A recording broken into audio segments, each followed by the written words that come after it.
approve the ordinances that go along with the annual service plan changes. The timing for that is now March and April. March first reading, second reading April. So we have some concentrated public involvement and review underway over the next month or so. So with that, let me turn it over to Alan Leto and Carrie Ayers-Palanek, who have been in charge of our service planning efforts, and give you a quick update on both the background of this and what we're actually proposing. Great, thanks, Neil. So Carrie and I will kind of touch on the service enhancement plans, the policy considerations that you adopted for us last year to make sure that we're paying attention to the key points. But all of this is in context, as Neil said, of the annual service plan, which we are both very happy to be looking at some pretty substantial improvements in service throughout the region, which is a great place to be. So just jumping into this, thinking about the timeline and how things fit together, it really is an annual cycle, which means we're always coming back around to trying to do what we're doing better and better. Each year, it's informed by the vision in the long-range plan, that is specifically for us, the service enhancement plans. It's also informed, obviously, by budget availability and by other things that we might not instantly think of, like bus availability in a long-term expansion, like we're talking about with the tax increment slowly growing.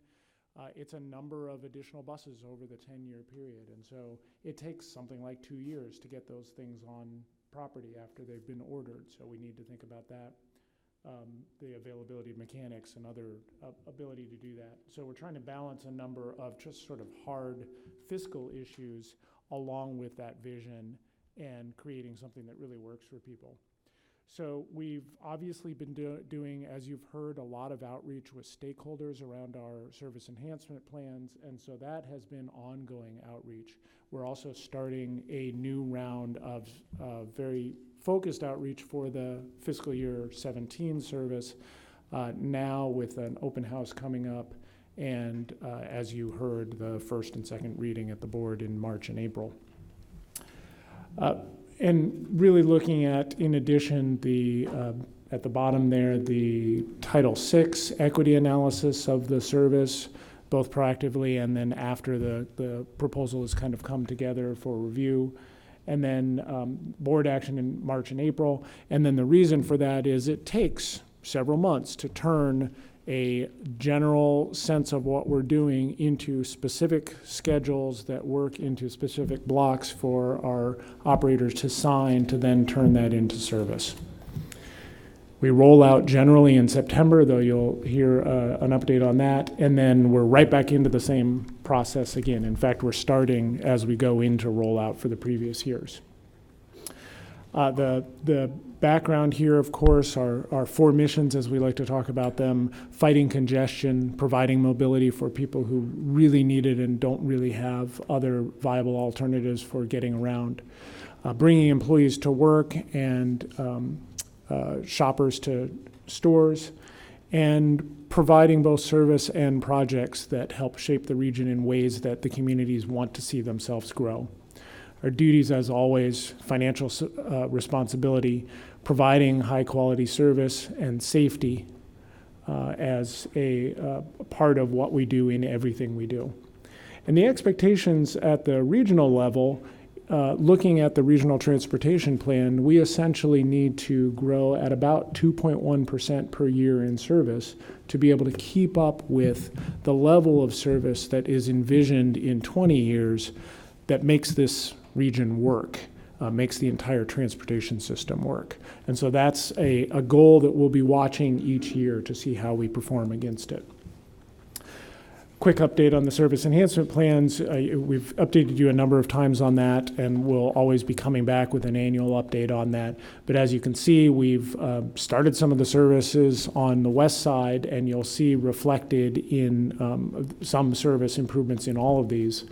in this proposal for FY17.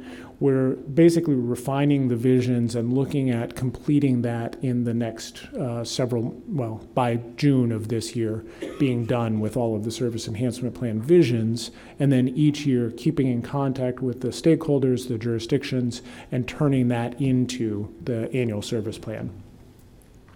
So the guidelines framework that the board adopted last year to make sure that we're honing in on the key issues. There are hundreds of issues that we have to think about, but the key issues: equity, demand, productivity, connections, and then growth and the future vision. And then, as always, that culture of safety in looking at everything we do. And I'll talk some more about each one of those and how they're reflected in these FY17 ideas. And so these guidelines, these priority considerations drive what we do in terms of putting together thoughts and ideas of service planning. They're filters that we put through, and we have some measures attached to each one when we're thinking about some of the ideas. And the annual service plan reflects those. So each of those, including some of the other things I've talked about, sort of conceptually all go into the service plan with safety and equity as overarching umbrellas. The 4 additional priority considerations, and then budget and operations and bus availability is some of the key other things that we need to look at, and I've mentioned each of those. Specifically for this coming fiscal year, as the payroll tax increment phases in, this is just a note to remind that even though it kicked in January 1st, receipts don't start until the second quarter of each year. And so there's a little bit of lag, and we're only able to do things so quickly. Given that, we wanted to roll things out as soon as we could, and so we're really looking at moving towards a twice-a-year service rollout so that we get some of those benefits out on the street as quickly as possible. Traditionally, we've done a fall focus on improvements.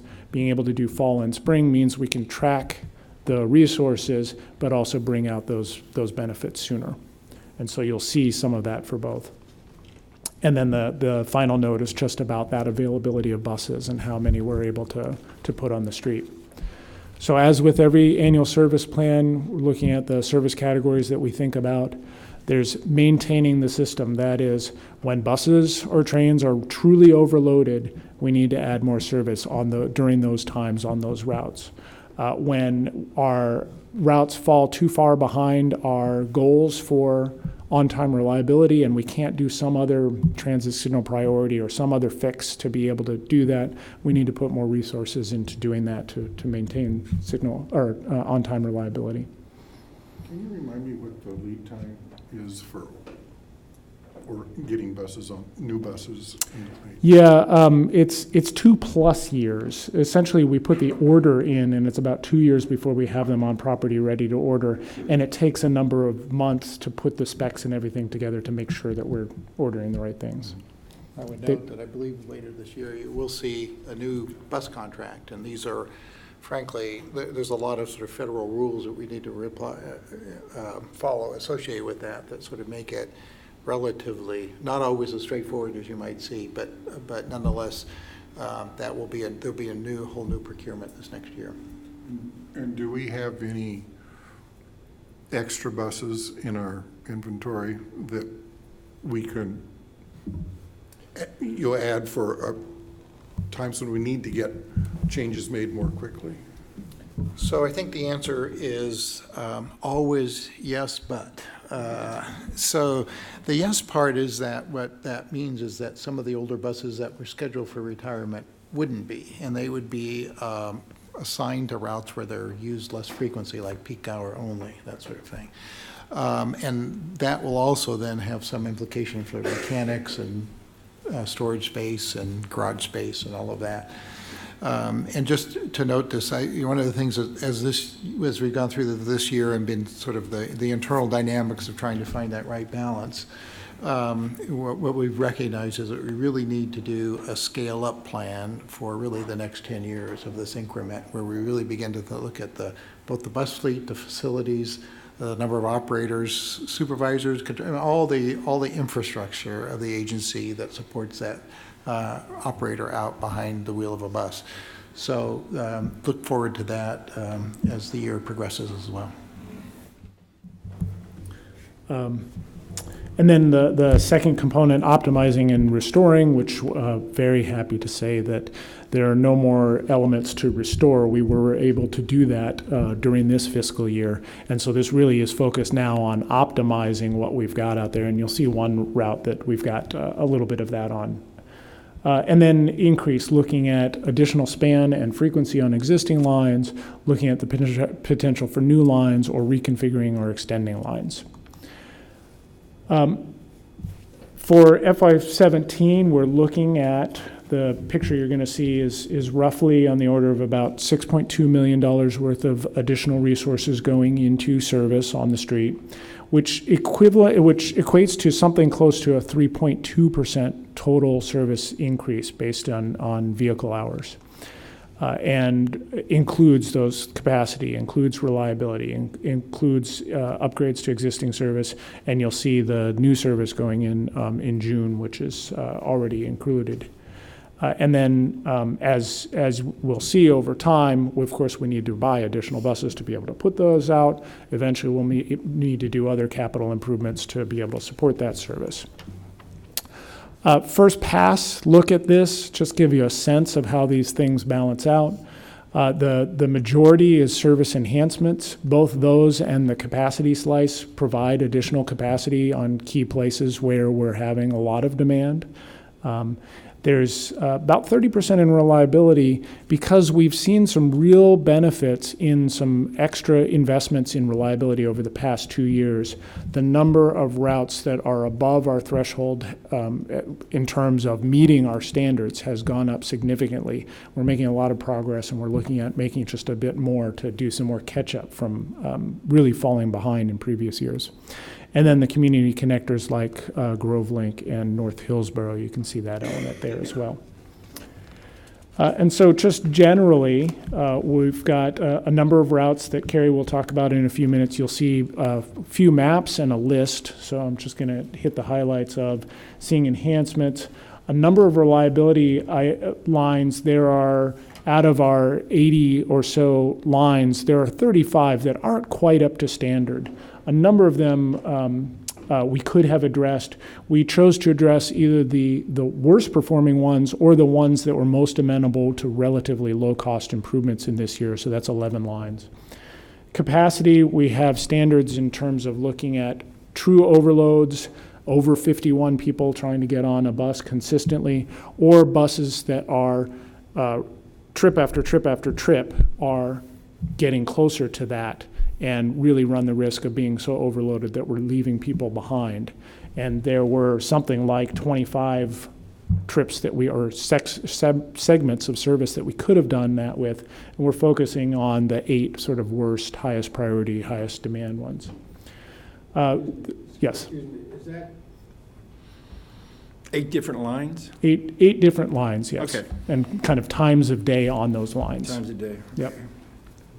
Humane schedules is a focus, trying to make sure that the schedules that we do put together are ones that our operators can really do consistently, have reasonable breaks, all of those. So there's always a little bit of that in each update to schedules.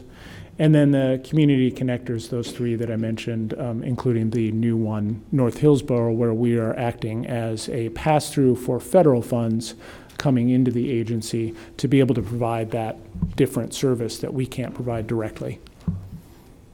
Community connectors, do we actually plan out the route for those, or is that up to, for example, Grove Link, is that Forest Groves? We're really facilitating the ability for the community and the ultimate service provider, in this case Ride Connection, to be able to plan something that works for that community. We're providing them the sort of financial resources to do that, and it needs to be generally in keeping with connecting to our system. Right. But they're doing the main work on that. Yeah. Okay. That ensures that it's really tightly connected to the needs in the community. So just want to touch on some of the elements, those key considerations and how they're reflected in what you're going to see. So equity, we are making sure that we do both initial sort of first look at potential improvements to understand what equity considerations might be. And then, of course, we do an equity and Title VI report, which you'll see. And we've got some great data tools to be able to say, hey, okay, this line or this new line, what are the demographics of the areas that are served by it? What are the potentials here? What should we be thinking about? And you'll see some pretty substantial, important improvements proposed in East Portland, the 71, 21, 87, all along 122nd, along 181st and 182nd, along the Columbia Corridor, Outer Sandy, and Airport Way, that are providing service in low-income areas with higher than average minority populations, and providing connections to family wage jobs areas. Demand, we're always, of course, keeping that in mind. Where is there demand on existing service, and then where is there potential for demand that we're not serving today?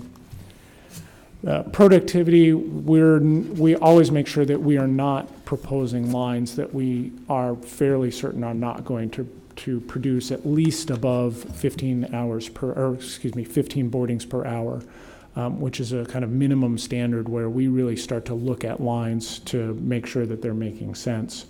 And that is one reason, for example, where we're not trying to provide that direct service on community connectors, because they're in areas where, frankly, a standard bus would not perform to that level. And so we're looking at something that's not economically viable and looking at other ways to provide that. In this case, we're providing service in places where the demand is so high that we're over capacity, and so that's clearly going to be high productivity. But we're also looking at places where we really believe that we will get good ridership response, and we've got some estimation tools around doing that. Looking at connections, and this is about key ridership generators, but also connections like getting to job and school opportunities. You can see Tualatin Sherwood, which you'll see a new connection that we've never made before through an area with family wage jobs and connecting different communities that haven't been directly connected before. The North Hillsborough Shuttle, connecting both residents there and the jobs that are opening up in the expanding industrial area. The Columbia Corridor providing more frequency, and then of course we'll see more of that as the service enhancement plan improvements come each year. And then this second one is a repeat, so I apologize for that. What it should say is growth and future vision, and this is serving things like the 122nd improvement that we're talking about. That is a growth corridor for the city of Portland, a place where they're expecting more to happen, more economic activity, more people to live, and therefore more need for mobility. And we're informing ourselves with that as we go throughout the region. So at that point, I'm going to hand it over to Carrie just to characterize a little bit more of the detail on some of these, and you'll see both maps and a list. The maps are split into three because if you only look at FY17, it looks a little heavy on the east side, but if you consider what we've done, what we're proposing here, what we did for Orange Line, and the early improvements we made on the west side service enhancement plan, because that one was complete first, we've got a good balance across the region as well. All right, so we just wanted to show you what we're planning for the rest of FY16 and FY17 and just where some of those improvements will be. The green shows the maintain that Alan mentioned with capacity and reliability. The reliability probably doesn't add trips, but it adds a little more time so that a person can look at their schedule and think that that's when they're going to get to work or school. Capacity improvements add a trip or two, mostly during the peak hours.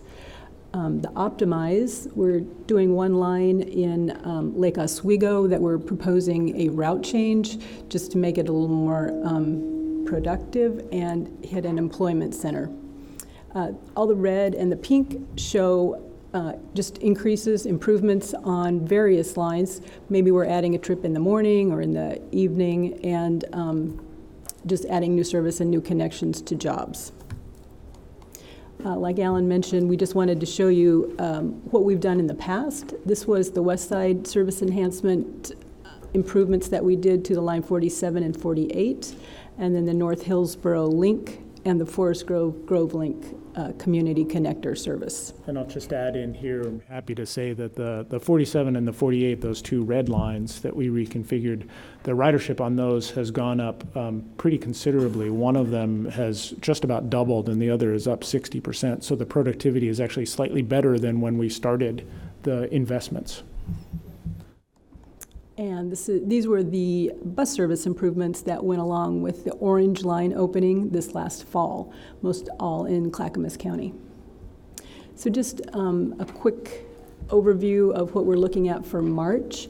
Many of these are early morning or late night, hoping to get more people to jobs and employment centers. The 12, the 57, the 72. The 76, 78 is more weekend service, particularly on Sundays. The 87 is one of our major service changes, and that will be improved service along 181st out in East County. And then in June, we have a couple of changes. One is that the line 83 will be discontinued. The Washington Park TMA is going to be taking over a free shuttle through Washington Park, and we'll get rid of the line 83.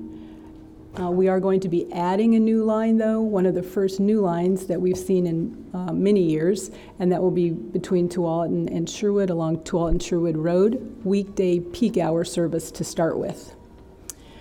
Then in September, we'll be doing more service improvements, early, late, longer service days.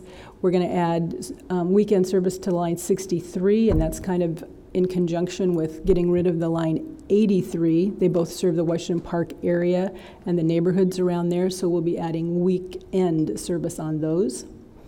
And the line 71 is another major service change that we're proposing for September, and that's where we're going to break the line at Park Rose. We'll make one line into two. The 60th Avenue side will remain the same frequency that it is currently in the same route. The line on 122nd will have increased frequency during the weekdays. So we'll just break those into two routes.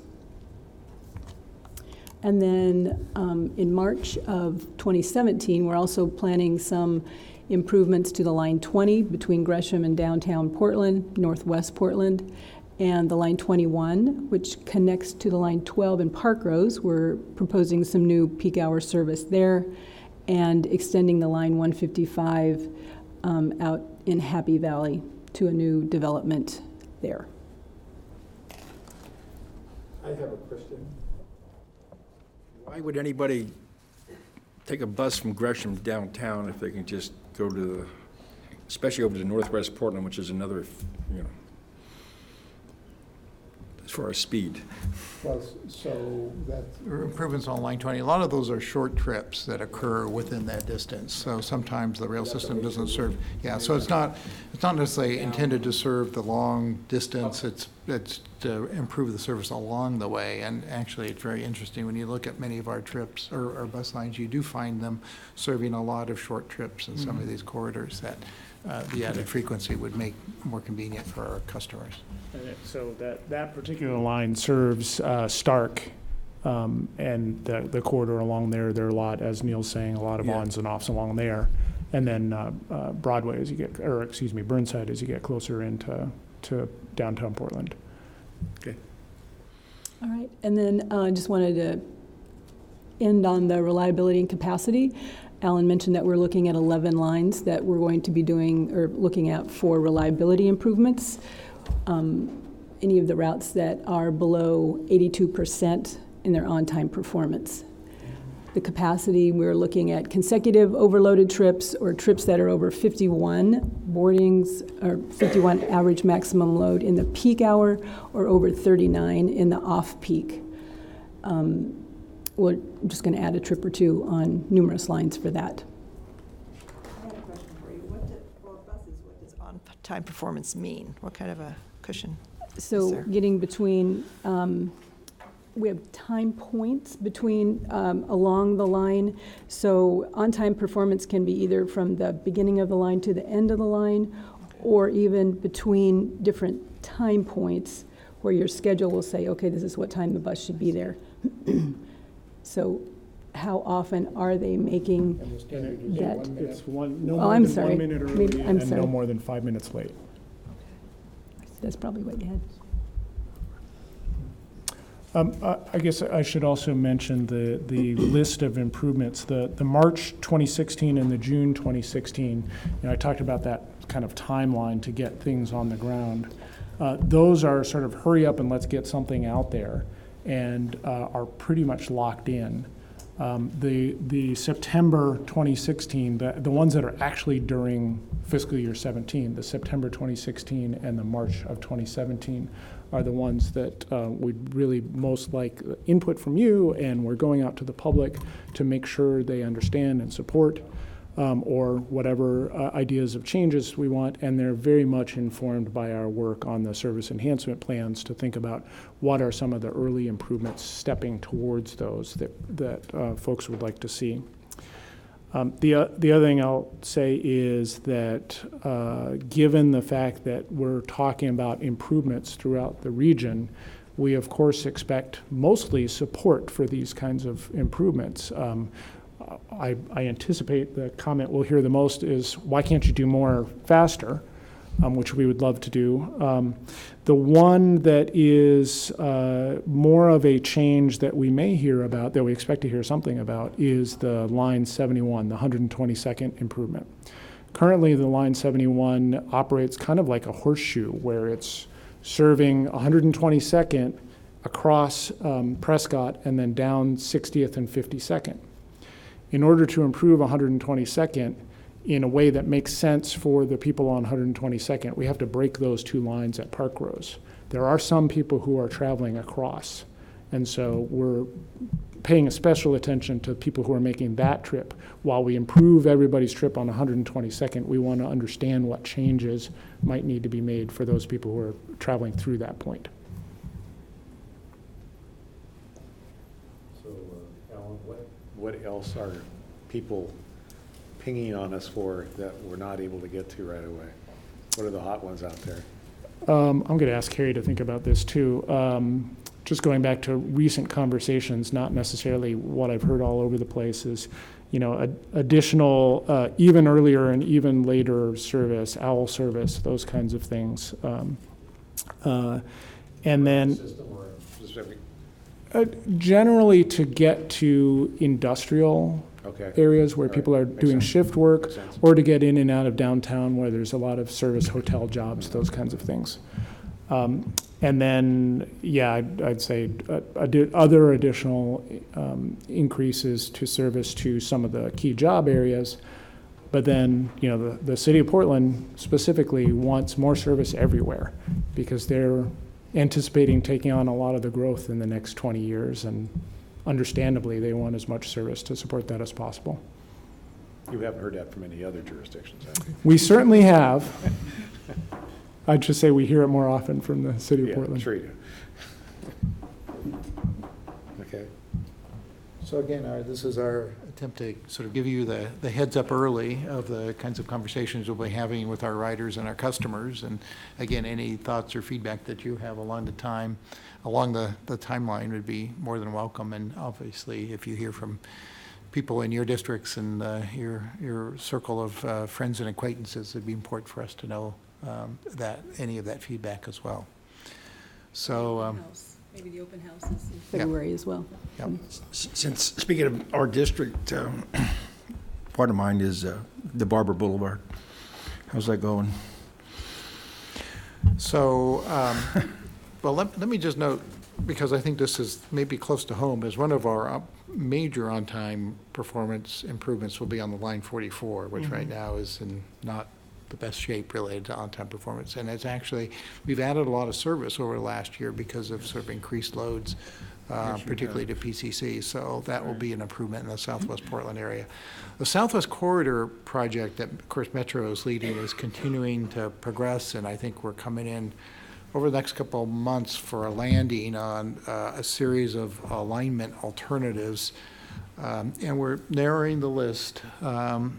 But there's still a number of variations that will be on the drawing boards, if you will, even as we start the EIS work.